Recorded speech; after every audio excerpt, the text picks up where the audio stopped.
Il est 12h33 sur Europe 1. Pour ceux qui nous regardent sur europe1.fr ou sur l'application, regardez ce que j'ai en main. C'est le rapport dont nous allons parler maintenant, 1975-2025. Les 50 décisions qui ont coulé la France. Incroyable, inédit, en exclusivité sur Europe 1. Nous allons parler de tout cela avec Jean de Bello, administrateur de l'Institut Thomas More. Quelle décision des 50 dernières années a, selon vous, le plus abîmé notre pays? Appelez-nous au standard d'Europe 1. 01 80 20 39 21, le numéro du standard est non surtaxé. 12h33, vous écoutez Christine Kelly et vous. Bienvenue sur Europe 1. 11h30, 13h. Christine Kelly sur Europe 1. Je vais peut-être commencer par Gabriel Cluzel et Karim Aloum. Selon vous, quelle décision des 50 dernières années a, selon vous, le plus abîmé notre pays? Avant de donner la parole à notre invité qui va nous parler de son rapport inédit sur le sujet. Gabriel Cluzel. Alors, c'est très compliqué de répondre à votre question parce que je pense qu'il y a un continuum dans l'effondrement de notre pays qui est très, très frappant.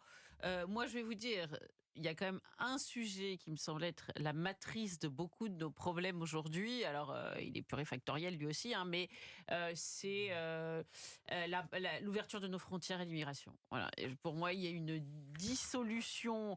Alors, on n'a pas le droit de l'appeler le grand remplacement, mais on va quand même le faire. Une dissolution de notre identité, de notre culture, de notre civilisation, de notre souveraineté. Je crois que ce sujet-là est quand même, encore une fois, l'alpha de beaucoup de nos difficultés aujourd'hui. Je note immigration. Si vous appelez au standard d'Europe 1, je prends vos propositions également. Et Karim Aloum, je vous écoute. Rapidement, il y en a beaucoup. Chaque président, il y en a une quinzaine, une vingtaine. Notre invité nous donnera 50. La retraite à 60 ans pour François Mitterrand, qui a un peu déstabilisé les finances publiques. Le regroupement familial Karim Aloum, il ne s'est pas compté. J'ai dit une et il en met que 50. Non, Karim Aloum, c'est notre invité, il va nous dire. Non, mais il y en a plusieurs. S'il faut en retenir une, vous, la principale pour vous, mon cher Karim Aloum. Je dirais le regroupement familial qui est mal fait. Ok. Le regroupement familial. Ok. D'accord, merci beaucoup. Appelez-nous au standard d'Europe 1. Jean de Bello, pardonnez-moi, je prends aussi Frédéric qui nous appelle de Bordeaux. Bonjour Frédéric. Oui, voilà. Dites-nous selon vous, mon cher Frédéric, vous aussi, bonjour. Oui. Quelle décision selon vous a le plus abîmé le pays sur ces 50 dernières années? Dites-nous. Je pense qu'au niveau... Alors, il y a deux choses. Je dirais un petit peu ce qui se passe à l'intérieur en France, c'est-à-dire la notion de ce qu'on pourrait dire la France, et puis, bon, étranger. Moi, je dis, un des gros problèmes, c'est la dépense publique qui devient incontrôlable maintenant, si vous voulez. Hein. La politique sociale et tout ça, c'est bien joli, mais on n'a plus les moyens de l'assumer. Hein. C'est clair et net. Et je pense que là, on va vers des... Bon, c'est tout. Je ne sais pas, les misérabilistes, mais on va vers des problèmes très graves. Je pense un grand truc, c'est d'avoir laissé filer ça en toute connaissance, parce que vous savez, je pense malheureusement en France, on est en train, la France sert de laboratoire, si on peut appeler ça, à la société nouvelle. Vous savez, tous nos grands penseurs de gauche. Là.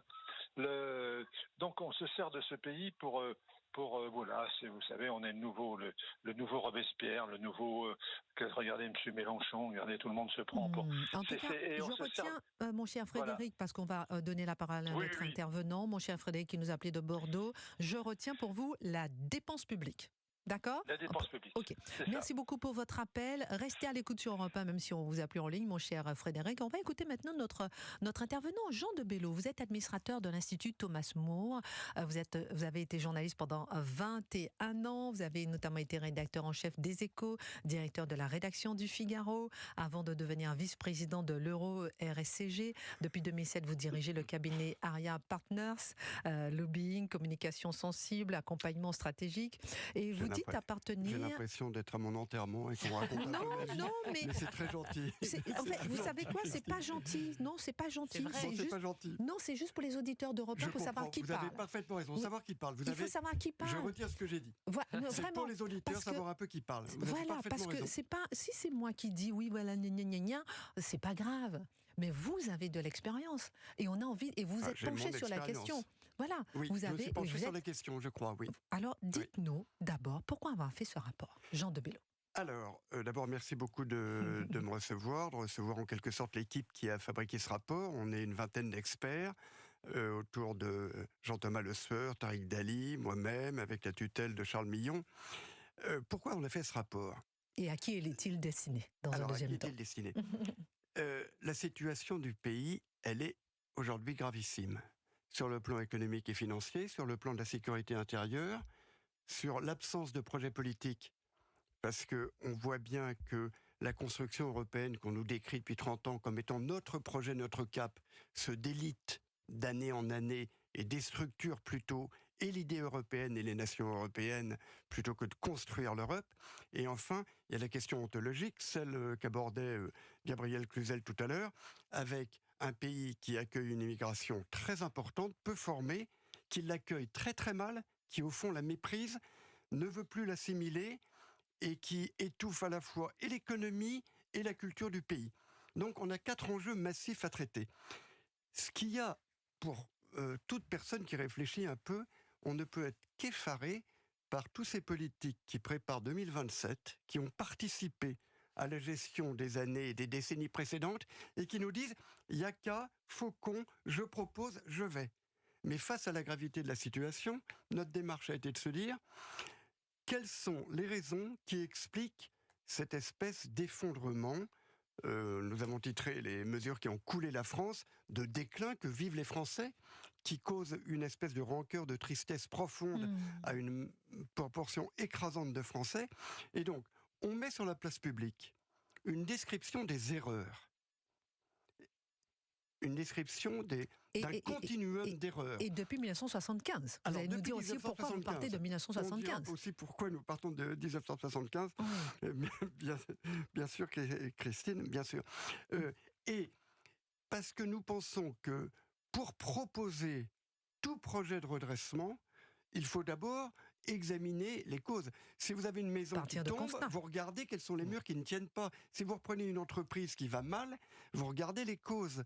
Et nos politiques sont tellement habitués à jouer avec les postes, à passer d'un poste à l'autre, etc., qu'ils en oublient, je dirais même, ce devoir de transparence et d'examen. Il y a un élément intéressant dans les experts qui ont travaillé avec notre équipe sur ce rapport.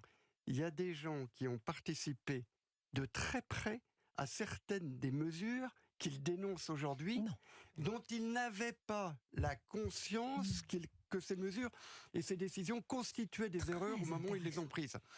Ma petite prétention en direct sur Europe 1, c'est plutôt de les avoir... Pardon. Non, je dis que c'est vous. Jean de Bello en direction Europe 1. Alors, vous savez quoi, pendant que vous respirez... Je les ai vécus. Oui. On va marquer une pause. Je vous en prie. Et je me permets de vous taquiner un petit peu. Je lance la pause. Est-ce que c'est pas un rapport de plus ? C'est une question que je pose. On revient dans un instant. Est-ce que c'est pas un rapport ? Est-ce que tous les constants on les connaît pas déjà ? Lorsque j'entends Gabriel Cluzel qui me dit immigration, oui, on l'a déjà dit. Lorsque j'entends Karim Aloum qui dit oui, c'est la dépense publique, on l'a déjà dit. Est-ce que c'est pas un rapport de plus ? Vous me permettez de vous taquiner un petit peu. On revient tout de suite sur Europe 1 avec Jean de Bello, administrateur de l'Institut Thomas More, en exclusivité pour son rapport, les 50 décisions qui ont coulé la France. On revient aussi avec vos questions et vos réactions, chers auditeurs, au 01 80 20 39 21. Le numéro est non surtaxé. Et je vous rappelle qu'en ce moment, avec Europe 1, vous pouvez plonger dans une nouvelle série inédite du podcast à succès Au cœur du crime. De la Banque de France au trophée de la Coupe du monde de football, revivez les casses les plus spectaculaires de ces dernières décennies, racontés comme de véritables films d'action. C'est un podcast disponible dès maintenant à écouter d'urgence. Au cœur du crime, casse impossible, sur toutes vos plateformes d'écoute, sur le site et l'application Europe 1. Absolument, et je lui demandais pour le taquiner un petit peu, est-ce que ce n'est pas un rapport de plus ? Et ensuite on reviendra bien sûr sur le fond. Alors, un rapport de plus certainement, mais un rapport d'une nature et d'un contenu très particulier, parce qu'il ne fait pas le constat des problèmes, il désigne précisément les causes, au travers de notes approfondies, sérieuses, écrites par des gens ultra compétents, et il explique comment les mesures prises ont été prises, dans quel contexte, l'impact qu'elles ont eu. Bien souvent, les notes racontent comment d'autres pays ont traité le problème que la décision prétendait traiter.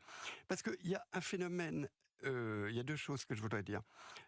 Le rapport 1, il est fait pour faire le constat, Et de ce constat sort quelque chose d'important, c'est qu'il y a un potentiel de rebond pour notre pays, dans tous les domaines, absolument considérable.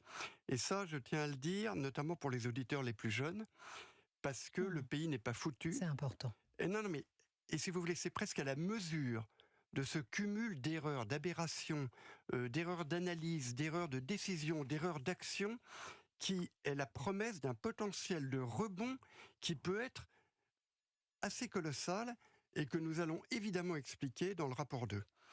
C'était la première chose que je voulais dire. Et la deuxième chose, eh bien... Elle reviendra tout à l'heure si vous avez oublié. Merci, mais sinon, pourquoi depuis 1975 ? Alors, pourquoi depuis 1975 ? Symboliquement, pour 2-3 raisons. D'abord, 74, c'est le dernier budget à l'équilibre voté par la France. Deuxièmement, on est à la fin des 30 Glorieuses et il va falloir que tous les pays commencent à s'adapter à la mutation des choses organisée par le premier choc pétrolier suite à la guerre de Yom Kippour. Et donc, dès ce moment-là, vous avez des pays qui réagissent différemment de la France. On pourrait le détailler sur beaucoup de sujets. En 74-75, le pays était très industrialisé, avec une industrie à valeur ajoutée très forte et puissante, des filières respectées. Il était riche, il était en croissance, il était prospère, il faisait envie, sa parole était respectée sur la scène internationale. Absolument. Jean de Bello sur Europe 1. Je suis en train de vous faire le constat de... Et moi, j'appartiens à une génération, si vous voulez, dans la présentation du rapport, j'ai voulu préciser que je me baptisais appartenant à la génération de honte. Génération honte. J'ai 67 ans, il y a 50 ans, j'ai reçu un pays. Il y avait déjà des problèmes dans le pays. Il y avait 2-3 problèmes profonds. Il y avait déjà dans l'éducation nationale une culture du nivellement par le bas, mais on pouvait lutter. Elle était inscrite déjà depuis les années 60 en place, mais on pouvait en 75 rétablir les choses. Il y avait la culture de l'excuse dans la justice, mais on pouvait rétablir les choses. Il y avait aussi... mais je laisse la parole à qui veut, Gabriel. Non, je vous écoute religieusement. Après, vous poserez une question et Karim Aloum aussi, mais on a tellement de questions à vous poser, on est suspendu à ce que vous dites, vraiment, Jean de Bello sur Europe 1. Il y avait la possibilité, et d'ailleurs, il y a beaucoup de nos pays voisins ou comparables qui ont fait des choix différents et qui ne se retrouvent pas dans la situation d'avoir surendetté leurs citoyens, d'avoir un commerce extérieur déficitaire depuis 25 ans, d'avoir désindustrialisé le pays. Puis, si vous voulez, vous avez des données incroyables. Rapport 2004 du Sénat sur les violences en milieu scolaire. Combien d'agressions sur professeurs dans l'exercice 2022, dans l'année scolaire 2022-2023 ? 48 000. Nous sommes allés les voir, parce que l'un d'entre eux, nous le connaissons bien et nous a aidés sur certains des aspects. Nous sommes allés les voir, nous leur avons demandé jusqu'à quand remontaient les statistiques. Eh bien, si on remonte à il y a 30 ans, les statistiques de coups, blessures, agressions sur professeurs de l'école du secteur public, c'est par an, c'est les doigts d'une main. 2 doigts d'une main au maximum. Donc la violence s'est répandue, y compris au sein de l'école, on le sait très bien, l'actualité nous le raconte tous les jours. Donc la dégradation, voilà. Mais je répète, l'ampleur de la dégradation permet de décrire par des évidences le potentiel de rebond. Et j'ajoute un élément, il y a dans les révolutions technologiques à l'œuvre aujourd'hui des arguments pour redresser le pays économiquement de façon assez rapide. Et donc, ce constat, ce n'est pas un rapport de plus, c'est le point préalable pour prétendre poser un projet de redémarrage, de reconstruction et de rebonheur du pays. Jean de Bello sur Europe 1, administrateur de l'Institut Thomas More. J'ai le rapport entre les mains pour ceux qui regardent l'application, pour ceux qui regardent Europe1.fr, 1975-2025, les 50 décisions qui ont coulé la France. Il nous reste 5 minutes. Question de Gabriel Cluzel, question de Karim Aloum et votre mot de conclusion. Gabriel Cluzel. Oui, je constate que tout le monde a une nostalgie pour cette époque. Alors Pompidou, Giscard, alors que on était en haut du toboggan, mais en germe, il y avait tout ce qui a conduit, pour parler d'un livre célèbre, au suicide français, si j'ose dire. Oui. Mais dans ces 50 mesures, est-ce qu'on ne peut pas quand même les hiérarchiser? Pardon d'insister, mais il me semble que on peut se remettre d'une crise économique, on ne peut pas se remettre d'une submersion migratoire, parce qu'il y a ce que l'on est et il y a ce que l'on a. Il me semble que l'être est plus important que l'avoir. Alors, Jean de Bello sur je vais le dire, je suis parfaitement d'accord avec vous, Gabriel.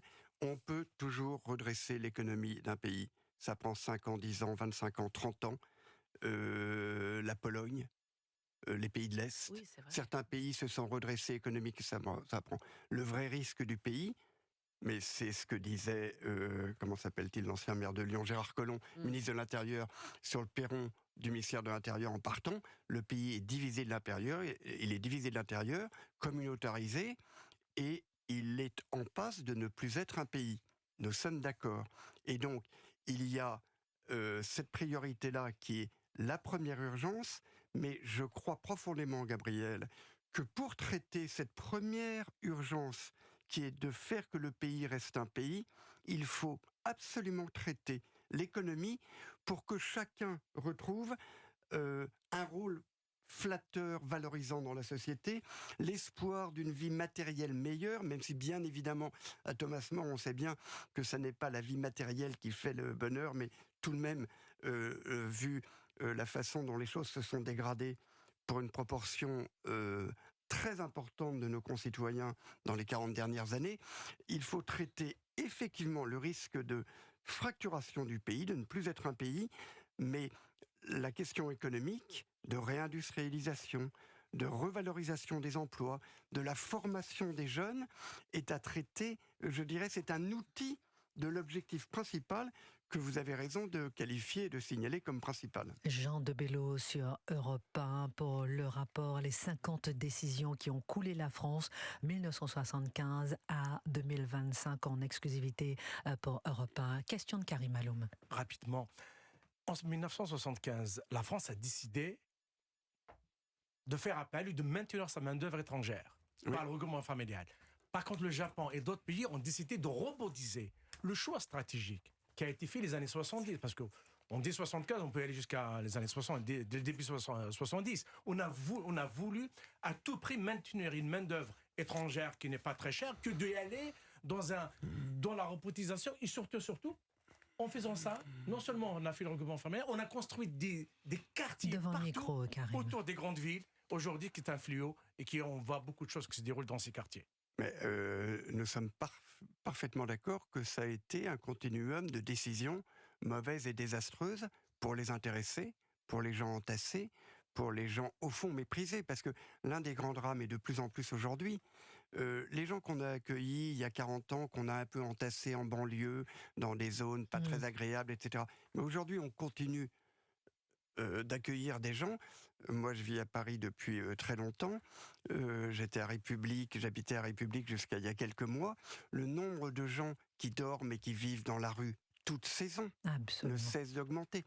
Donc, ce qu'il y a de lamentable, c'est qu'on met une pression sur la population en place et en fait, on prétend accueillir, mais on traite très mal.